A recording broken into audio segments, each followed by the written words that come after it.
welcome to the Crisis Report on Friday, February 8th, 2019. I'm Penny Hess, and I'm here with Jesse Nevel, and we're here in this beautiful Omali Yeshitela Library in the Aquaba Hall of the Uhuru House at 1245 18th Avenue South, St. Petersburg, Florida.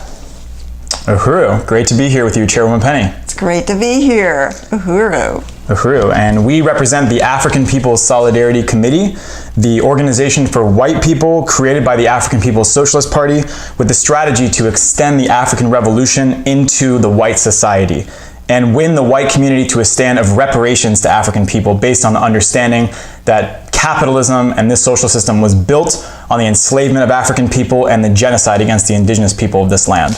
We call this the Crisis Report because it's based on Chairman Omali Yeshitela's analysis of the crisis of imperialism that the chairman calls the uneasy equilibrium, the struggle between the past and the future, as he says, between the colonized and the colonizer.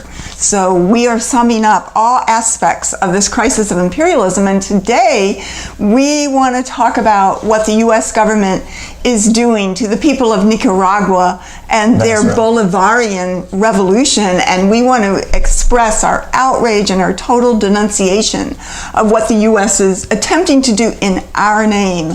And we want to express our unconditional solidarity with the people of Venezuela, with their government, and with their president, Nicolas Maduro.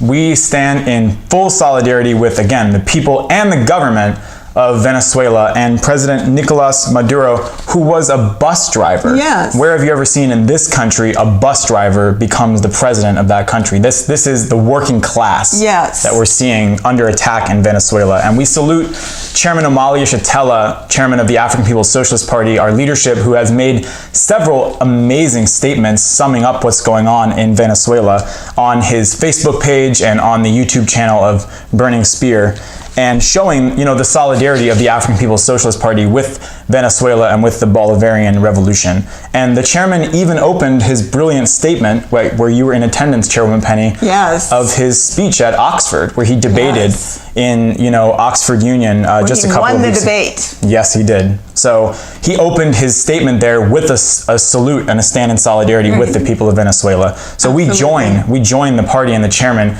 in condemning this vicious attack on the people of Venezuela and the U.S. creation and backing of this guy, Juan Guaido, who is a complete U.S. puppet, who has just gone in there and declared himself the president of Venezuela and gotten the backing of the U.S., while Maduro was legitimately and legally elected by the people to be the president there. Right, absolutely. And again, we want to express our unity with all the statements that Chairman Omali Yeshitela has made.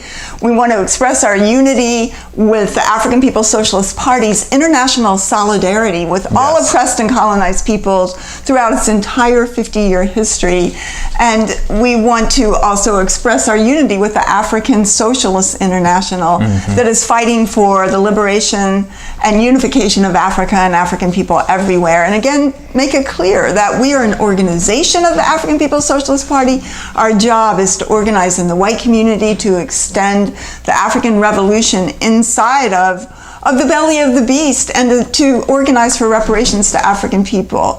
So, again, we denounce what the U.S. is doing, and the U.S. has announced, the Trump administration has threatened to send 5,000 troops to Colombia, which is right on the border of Venezuela. And just, I think it was yesterday, in the last few days, John Bolton, who is the national security advisor to Trump, has stated that the U.S. will can't wait to kill and torture Nicolas Maduro. This is, and this is outrageous. And we look at, what the U.S. is doing today. It is attempting to bring these convoys with food and other supplies into Venezuela, and the government of Venezuela is blocking that because obviously this is a U.S. ploy to, as part of the plan to overturn this government. They've been fomenting this for several years, and now they have this new plant called Juan Guaido, as you mentioned, but they've been fomenting this so-called unrest against the government especially among the middle class for the last several years. And so, so Venezuela is blocking this attempt by the U.S. government to bring this food in, and basically this is after the U.S. has been starving the people with the sanctions, etc. And again, just to point out the blatant fact that the U.S. has propped up this neo-colonial stooge in the form of Juan Guaido, who just declares himself the president, and Donald Trump, and all the major governments of Europe, and basically the imperialist powers of the world come in and say, okay, you are now the president. They get to decide who is the president of Venezuela, including with backing from the Democratic Party inside this country. Right. And where, as Chairman Amalia Shatella said, where is Bernie Sanders? Where is the so-called progressive left wing or whatever of the Democratic Party when it comes to what's happening in Venezuela? You see even the darling of white liberals, Alexandria Ocasio-Cortez, stating that, taking no position whatsoever, no position on this. Total silence. No position is unity with the U.S. government and the Trump administration in terms of what is going to happen here. Exactly. It's totally standing with it. There's nobody in the Democratic Party who's fighting for a different position. It's really important. And to say, first of all, that Hugo Chavez, who was the founder of the Bolivarian Revolution, came into power about 1998 or 1999, was determined to use the profits and the resources from Venezuela's largest, most important resource, oil or petroleum, for the people rather than profit for corporations. And so they nationalized the oil industry, and that funded the programs for the impoverished population. It created jobs, it created education and housing, and uplifted a huge percentage of the population out of severe poverty that had been created by capitalism, that had been created by parasitic capitalism built on slavery, genocide, and colonialism around the world, and that really transformed the situation there. And that in 2002, the U.S. government attempted to wage a coup at that time against Hugo Chavez by locking him in the presidential palace and saying that they were going to kill him if he did not resign. And Chavez refused to resign, and tens of thousands or even hundreds of thousands of the people, the working people, marched to the palace and freed Chavez, and the U.S. government had to slink away in the night. The people won. And that is really powerful, but they've had their eyes set on this for years, and they've been working to overturn this. Definitely. So where is, by the way, where is the white left? Where is the white left? Just, you mentioned Bernie Sanders. Well, Bernie Sanders said, he said that revolutionary president Hugo Chavez, he called him a dead communist dictator. And, what I've seen is there's not disunity from the left, or I haven't even seen a demonstration by these anti-war groups or anything else. Maybe there has been a little one here or there. I have seen nothing about it. And that, what I'm hearing is the left saying, well, this is going to end badly if the U.S. invades militarily. So basically what they're saying is just go ahead and use the sanctions and starve the people to death, which has already been so catastrophic that in the last year or two, the average weight loss of a citizen of Venezuela has been 24 pounds per person because of these kind of sanctions that the U.S. has implemented, has imposed on Venezuela, that makes it impossible for them to use any profits from the oil industry whatsoever for the people's programs. And basically, starvation is rampant. Yes. And there was even a lot of suspicion about what happened with Hugo Chavez, and speculation that he was actually poisoned and assassinated leading up to his death. But Chavez was somebody who, in addition to doing the things that you talked about, Chairwoman Penny, in terms of using the profits from the oil to build social programs. He also made a very important statement that he acknowledged his African and indigenous heritage, and he actually referred to Africa as the motherland of the people of Latin America. And he also created a development bank that would enable colonized countries to secure loans without having to go through the parasitic International Monetary Fund and the World Bank, which controlled by the U.S. Right, which locks the people into this relationship with U.S. imperialism. So this is parasitic capitalism that we're seeing in action right now. It's like you said, the crisis of imperialism. It's a social system built on slavery, built on colonialism and genocide. And every place around the world where the leaders of independent countries have tried to stand up to imperialism, we've seen this time and time again. When leaders have called for their resources to benefit the people and not foreign governments and corporations, that they have been overturned and their revolutions destroyed. Exactly. That the U.S. government wages counterinsurgency, the war against oppressed and colonized peoples. And, again, we unite with Chairman Omali Yeshitela's position, because he's put out that it's, some people are saying this is about the oil. It's not just about the oil. It's about the fact that they are using the oil and other resources for the benefit of the people, and building an experiment in which the people begin to have a modicum of power over their lives, and that the wealth that comes in to the country due to its natural resources benefit the people and not imperialism and imperialist powers. And you're right, anytime a representative or a government or a leader comes to power anywhere in the world that says that we are going to use these resources for the people, we are going to have justice, or we are going to fight for socialism, the U.S. government has gone in 100% of the time and killed those leaders. They have tortured them, they have killed them, like Patrice Lumumba in the Congo, as they have done in the Philippines and Haiti. They're just talking about now, it's the 50th anniversary of what the U.S. did in overturning the progressive government of Mossadegh in Iran, and overturning that and installing the Shah of Iran, who was a killer, a murderer, and a vicious representative of imperialism.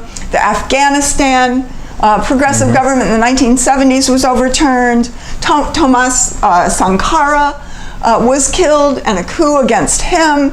Allende in Chile, in the real 9/11, September 11th, 1972. Arbenz in Guatemala. We also see the attack on Syria and Iraq, and there's 72 times of examples of U.S. coups against the people of the world just during what they called the Cold War during the 1950s and 1960s, in which basically the U.S.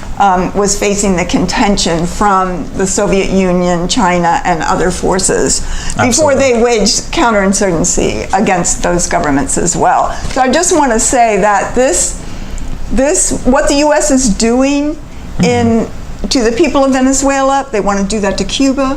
And that it represents what the U.S. has done inside the borders of the United States against the African Revolution of the 1960s and the assassinations of Martin Luther King, of Malcolm X, who was killed in this month, February, in 1965, just after he spoke at the Oxford Union. And with assassinations, with murders, and it's this government that is responsible for the police murders of young African people and older African people all over the U.S. on a daily basis, and responsible for such huge mass incarceration, mass imprisonment of African people, that a new study has just come out saying that 65% of all African families in the United States have a close relative in prison. So this is what we're talking about, this vicious system. Yes. It must be overturned. It must be overturned. And unlike Bernie and the white left, we have to take a stand. We have to pick a side in this struggle. And we have to stand on the side of the oppressed and colonized peoples of the world, whether in Venezuela, whether in Cuba, whether the Mexican people who are being slaughtered at the border, or African people inside this country who are colonized, who are oppressed under the same imperialist social system. We as white people have to take a stand on the side of the colonized peoples of the world. And to do that, we must be under the leadership of the African working class. Right.